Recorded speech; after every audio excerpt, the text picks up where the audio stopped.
Wow, I am so grateful to be here. I'm grateful also that Reverend Patrick gave me this incredible, or offered to me this incredible opportunity to speak to you all on. And for me, it was so significant to be the Sunday after the oral panels for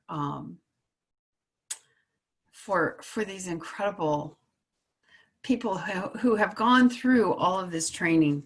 If we were here in person, if we were at the DeKoven Center, I would ask them to all come up and stand up in the front of the room so that you could see them and you could see their light shining, and we could all applaud them. So instead, I put together this picture of them, and I just want you. So here we have our, whoops, I gotta hit share, don't I? So here we have our 6 new practitioners. Neil Sesson, Mary Body, Gary Phillip, Mary Jo Capitani, Moni Murphy, and Jean Gay.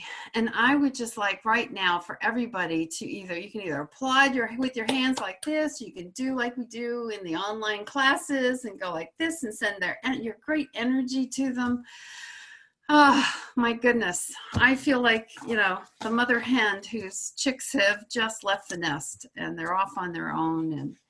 And knowing that, just like mothers always are, right there for you. I'm still here for everyone. And the topic today is mindful action and what is mine to do. And what I want every one of you to recognize that these 6 people have been taking mindful action for 4 or 5 years. Because to become a licensed practitioner in Centers for Spiritual Living, you go through, there's prerequisite classes that starts to groom and get you going inside and raising your consciousness to the point where you can then commit to a 2-year path of training on what is my stuff, and then how do I help other people to come to an awareness of themselves, to be that guide to help you through this thing called your spiritual journey. So there you have an example of 6 people who have just gone through one of the most loving, supportive, I don't know, I was calling it the midwife. I was calling the panelists yesterday the midwives, because what they were doing was birthing 6 new licensed practitioners onto this planet. People who were there to see God in everything. People who were there to uplift and shift. And so now we have 6 more practitioners. And I am so, so excited. Gosh, I told them I've been crying so many tears of joy that my body thinks maybe I have a cold or something. It's like, what's going on here, Jackie? Well, I want to talk about the theme for June, because it really has meant a lot to me, and it was mindfulness for mavericks. I can't tell you how many times I have been called a maverick or a pioneer in my life. And so it meant a lot to me to be talking about being that person, but doing it from a mindful place. So the four weeks in June have been focused on bringing yourself to mindful action. And it started with taking a breath and being mindful of the breath that we have, recognizing that taking a breath in and of itself is a spiritual practice that we can do all day. Every time we find ourselves in turmoil, out of alignment, and in anything other than joy, I can just stop and take a breath and just let it go. And bring myself back into that center. And allow me to engage in being in the flow, and allow me to go back to that, remembering that God is everything that is. and allows me to clear my mind so I can find the God no matter what is going on. In the second week, we talked about mindful intention and setting that intention for ourselves and for all of life around us. And what that does is it allows us to create our life by design, not by default. Our life will happen. And when I set my intentions, when I use my spiritual practices, when I do prayer, spiritual mind treatment, when I seek out a practitioner or a prayer partner or a minister or whomever to help me through what could be either a difficult time or I just want more joy in my life, what do I need to do? I am setting a mindful intention. I am creating my life by design. We're also reminded that every thought we have, as Jean showed us in our meditation today, that every thought we have is a prayer. It's a seed. It plants something within us. And so,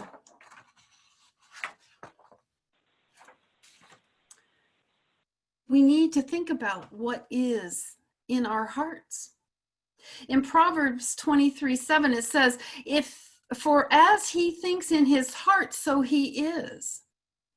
Because that's really what is driving our behavior. So how do I know what's in my heart? Well, when I become mindful, I start becoming aware of the life I live. I'm looking at who am I surrounding myself with? What kind of people am I hanging out with? What kind of boundaries am I setting for myself? And I'm paying attention to the self-talk that goes on and the chatter in my mind throughout the day. And I can combine that with the breath and come back to my center and know the truth of myself. And so as I set the intention for my life to be the life I desire, the life I want to live, the life that works for me, I begin setting the intention for that for everyone around me. Because we are a ripple in the pond. So as we do the inner work on ourselves, everyone around us is positively affected by it. Some may actually walk away from us because they don't want to go there. But most people will come along with us on that. Last week, we talked about mindful speech. It is important, the words that we say. The words that we say to ourselves, the words that we speak out loud. For we have the power to create with those words. We have the power to uplift, to heal, to shift, to support ourselves and others. But we also have the power to harm with the speech that we say. The chatter that can go on in our head that this isn't really true, this isn't the truth of me, or one that I can default to is, oh, Jackie, that was so stupid. Well, no, it wasn't. And that's one I'm working on. But we also have power to do harm by not speaking up when it's time. By not standing up, by not speaking our truth, by allowing conversations to go on either in my own head or with others that I know are not truth. And one of the things that I have learned over the years and have been focused upon in a lot of the training that I'm having in ministerial school is that to mindfully speak, I need to mindfully listen. I need to be present in the moment. I need to allow the other person I am having a conversation with to speak what it is, to allow them to be who they are, to give to me whatever gift it is that they have, whether I agree with them or not.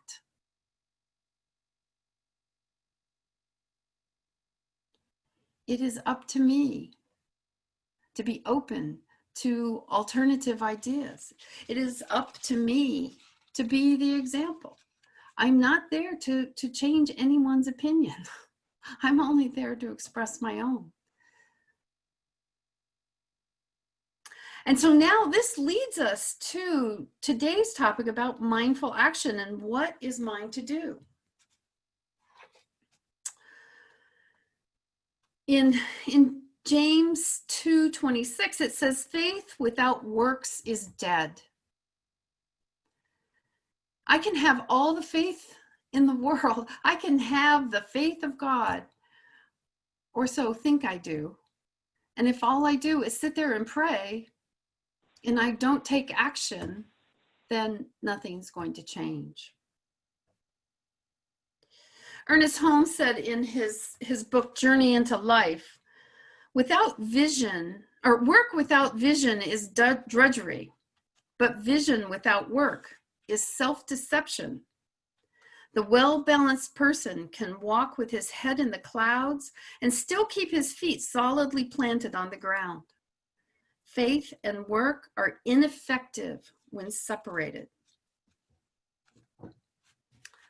When I read that quote, it was like, oh, wow, now how do I put that into terms we can all understand? Well, there's a saying that us practitioners learn, as us licensed practitioners, and many people in Science of Mind learn it. It's called treat and move your feet. It means I do the treatment, I do the visioning, I do the visualization. And when opportunities come to me, I get the courage, I move. Whether I'm afraid or not, I move in that direction. Many of you all have asked, why did you move to Virginia and so quickly? It was part of doing visioning. An opportunity presented itself. I have no idea where this is going to lead me, other than to be in such love with my grandson, as much as I am with my granddaughter. I don't know where it's going to go. I have no idea what the end is. I don't know if it leads me back to Connecticut, if it leads me to Florida, or if it leads me back out to California, or somewhere in between. I don't know. But I took the step. An opportunity presented itself. Words came out of my mouth that I had not consciously thought about. And I said yes.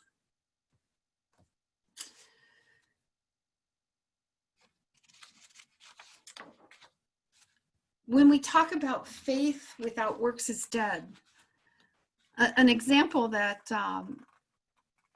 has a lot of meaning for me is, it would be like sitting in a room knowing that electricity exists, talking to somebody about the wonderful virtues of electricity and what it can do for us in the middle of the night when it's dark and I can't even see my hand in front of my face. I can have light. I can read. It's just so incredible. I can name an electrical appliance. I can hear music anytime. I don't have to have a whole orchestra in my house so I can hear music, or hire Susan to be there every day to play music for us. But you know what? If I sit there and I talk about it, and I don't go out and buy the lamp, I don't take that lamp and plug it into the source of its energy, and then turn the switch on, what good does knowing about electricity do me? I still sit in the dark.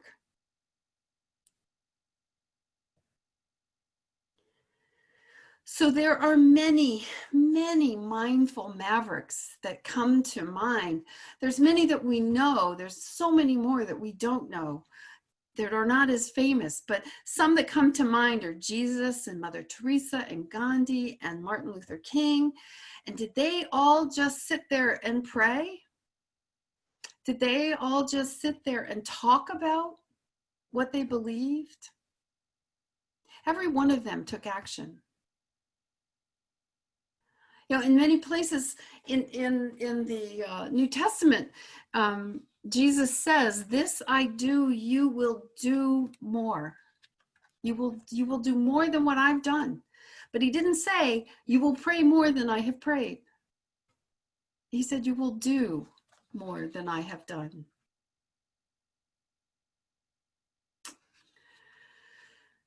And so the question comes to my mind. When I first heard about mindfulness, it's like, well, what is mindfulness? It was like, I thought it was just some new term. And I'm learning in many of my classes in ministerial school that what we now call mindfulness goes back before even Socrates and Plato. But what mindfulness is being in a state of awareness, being awake, being present to the moment right now.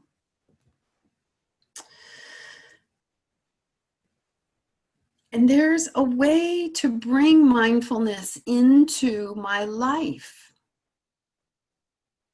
I can start by practicing mindfulness when I do daily tasks,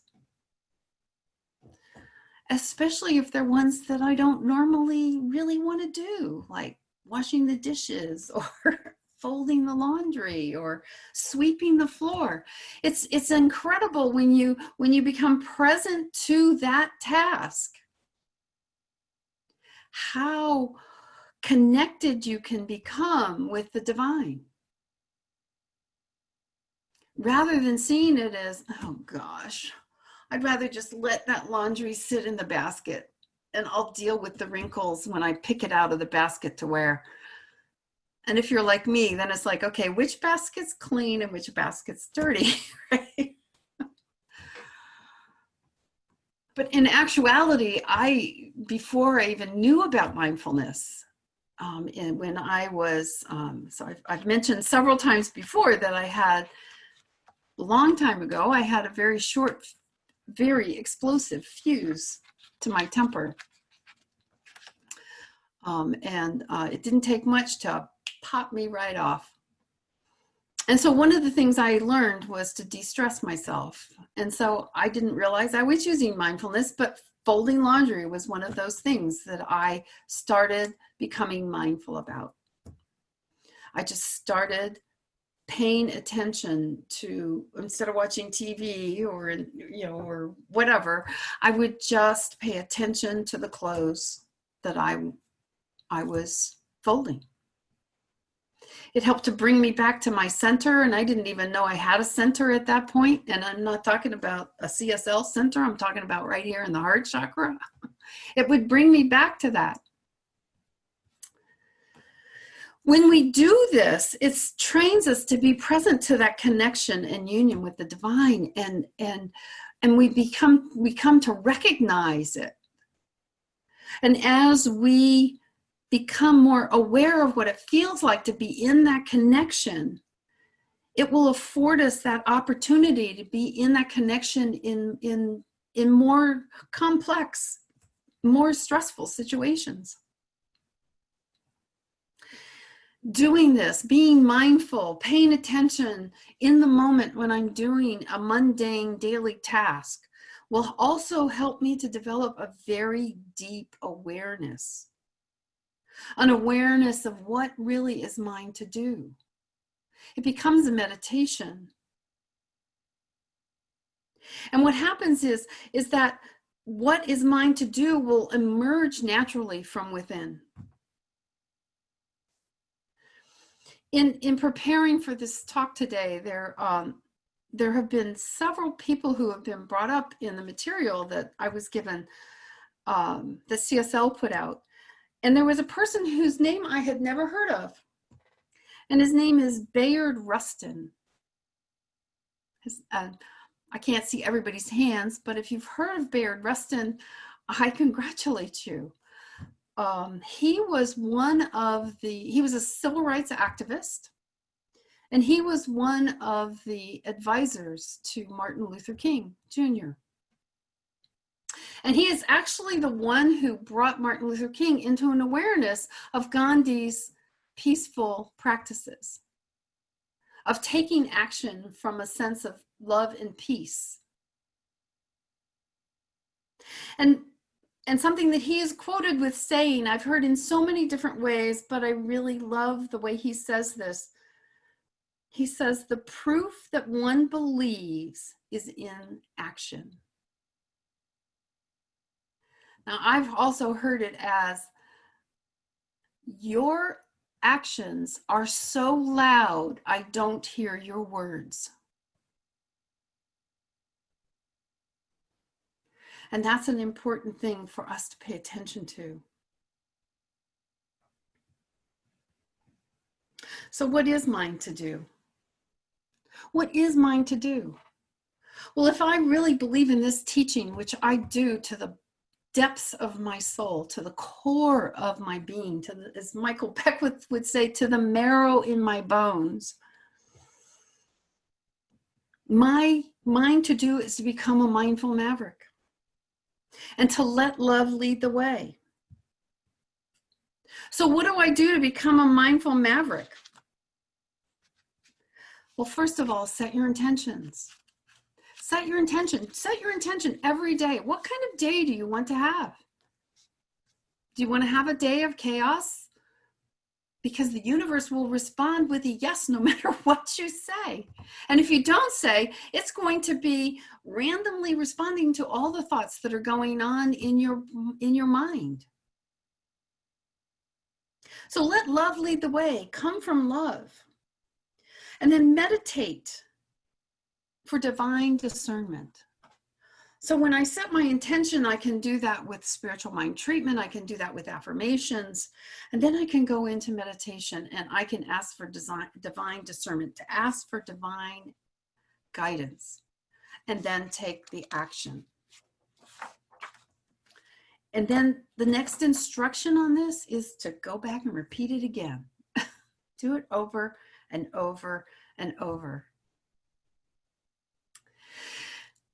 And so I've asked Susan to do a song for me. But first, I want to thank her for singing the song, You Are the Face of God, because that is a song that I can bring into my mind. It becomes an earworm, actually, one of those that you can't get out once it's in. I've taught it to my 5-year, well, she's almost 6 now, granddaughter, and she loves it. She sings it all the time. It brings her back to the knowing of herself. And I sing it as a lullaby to my grandson. And no matter how fussy and fidgety he is, he just calms right down and goes to sleep.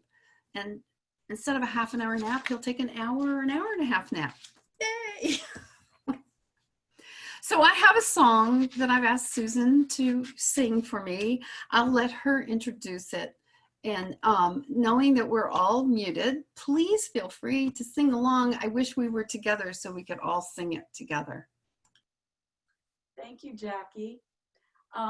So I sent in the lyrics so we can all sing it together. Yay! And I just want to point out to you that the last verse is repeated. And so you'll figure it out.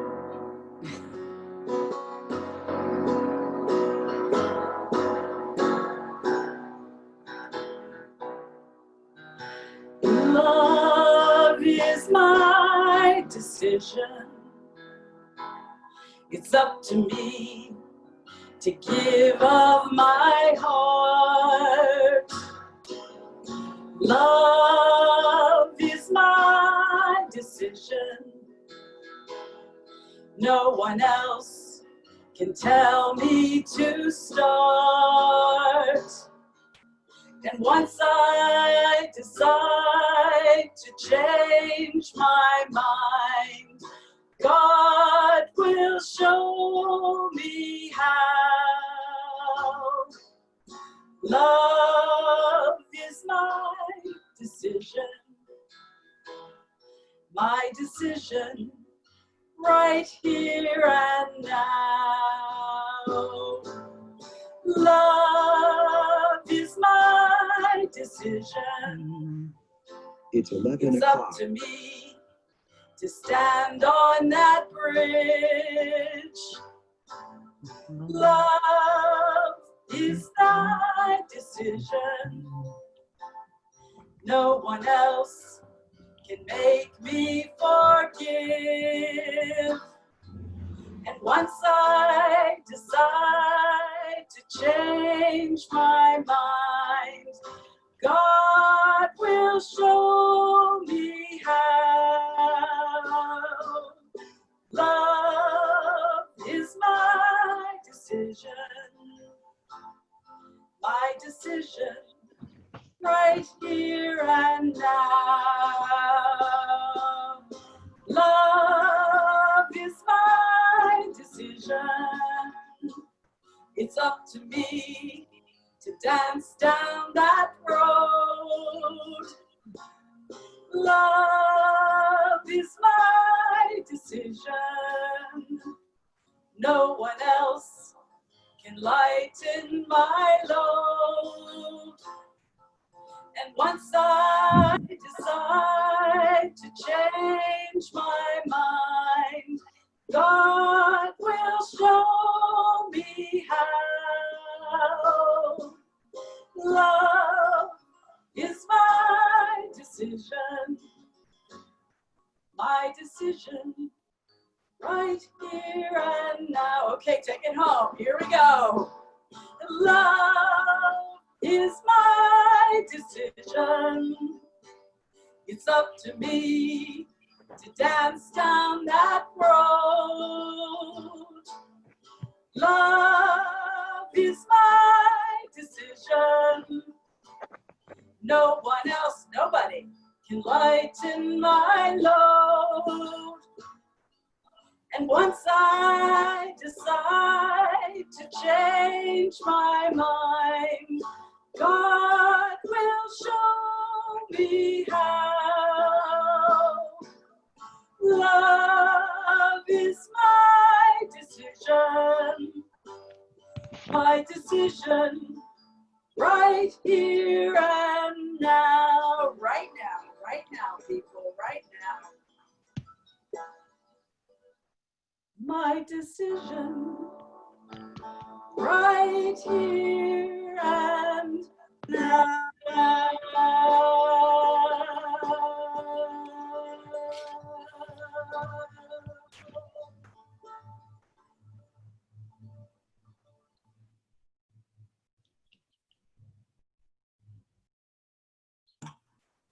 Thank you, Susan.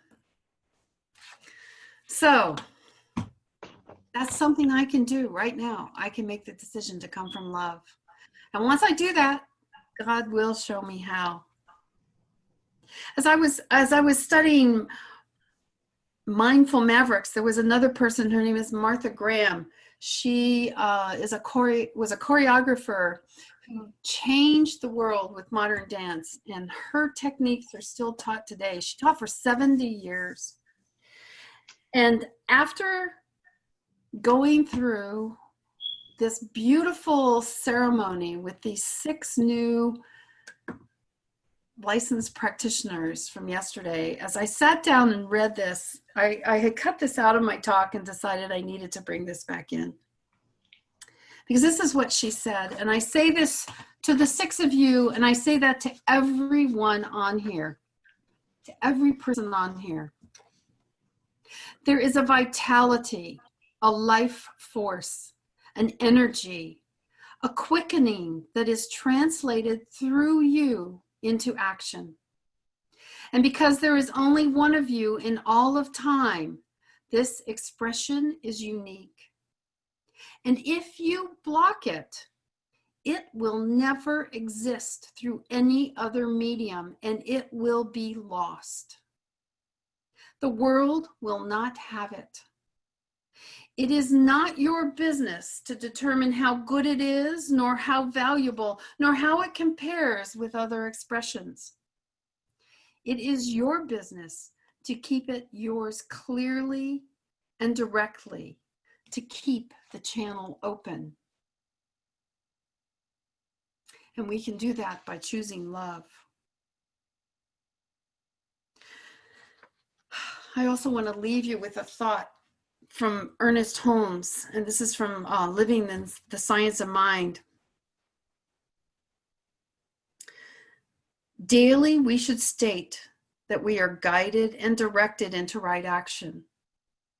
We should know that there is an intelligence which goes before us and makes perfect, plain, and immediate our way. So remember, you are a unique expression of God. You are the only one that will ever exist in all of time. You have a unique gift to bring to the world. Become a mindful maverick. Live your life by design. And as you do that and uplift yourself, you uplift every person you contact. You uplift the entire world. Let love guide your way and direct you on this path to becoming the mindful maverick. There is work to be done. Let's go do it together. I love each and every one of you, and I'm so, so excited that I am here and so grateful to Reverend Patrick for letting me have this opportunity to speak to you. Namaste.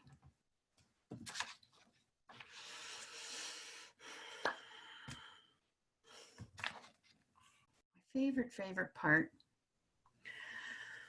So in this moment, I'm going to ask each and every one of you to just take a nice, deep, conscious, mindful breath. Bringing yourself back into the center of yourself. And bring into your awareness right now your intention for this next week. What is the life you desire to experience this next week? Bring it into your mind. Put yourself into that and feel what it feels like to be living that life of intention. To be having everything going easily for you. To know what the next step is, and if you don't, having those tools that can bring you to that next step. That next step of when you make the decision that love is the way, God will show you how. Feel it throughout your entire body.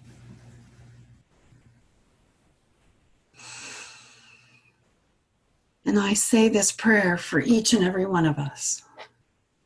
For what I know is the absolute truth is that there is only God. There is nothing else. It is the creator of all life, for it is the one and only life. It is that which created time and created everything that was, that is, and that shall be. It creates from itself, as itself, never depleting itself, always expanding. And so what I know is that I am, and every person on this call is a unique, individualized expression of the divine. It is an emanation. It is God incarnate. That each and every one of us are that. I know with absolute certainty that this is truth. And so I accept right now for myself and for everyone on this call, mindful action, mindful intention, mindful breathing, mindful speech. I accept for each and every one of us that the divine mind, of which we are a point in it, that we are of that divine mind, that it is divine mind which guides and directs all that happens in the next week, in the next month, in the next year, from now on. That divine wisdom, infinite love, and divine intelligence is the guiding force. Right action is taking place in all things. And so I accept for everyone on this call that I see with the eyes of God, I hear with the ears of God, and I speak with the voice of God. And that comes to me through divine discernment, through the knowing my truth.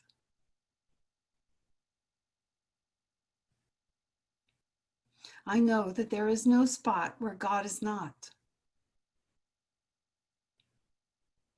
And it brings me into a sense of deep gratitude and thanksgiving to know that.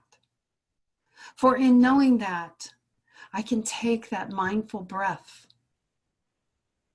I can set that mindful intention, and I can speak from a place of mindful knowing to take the right action.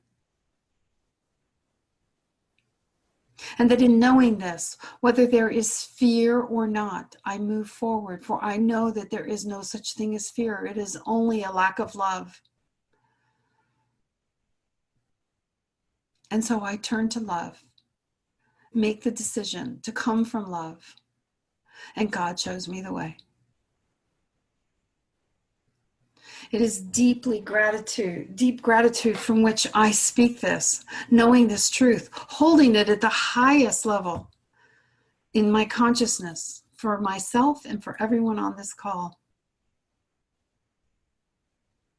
And in that deep, deep gratitude, I let this word go. I turn it over to the law, knowing that it can only respond yes, that my words do not go void. And so I let go and I let God do the work. And I take the action steps that come to me.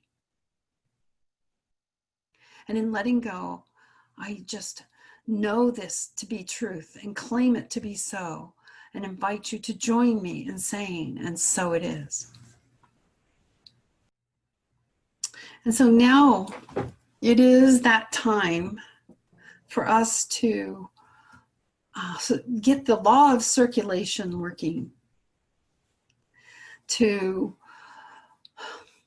show your appreciation for all that the Connecticut Center for Spiritual Living is for you, to put forward whatever it is that you can. So what I ask you to do right now is just put your hand over your heart and say to yourself, so, God hears whether we're on mute or not. Divine love blesses and multiplies all that I have, all that I give, all that I receive, all that I am. And so it is.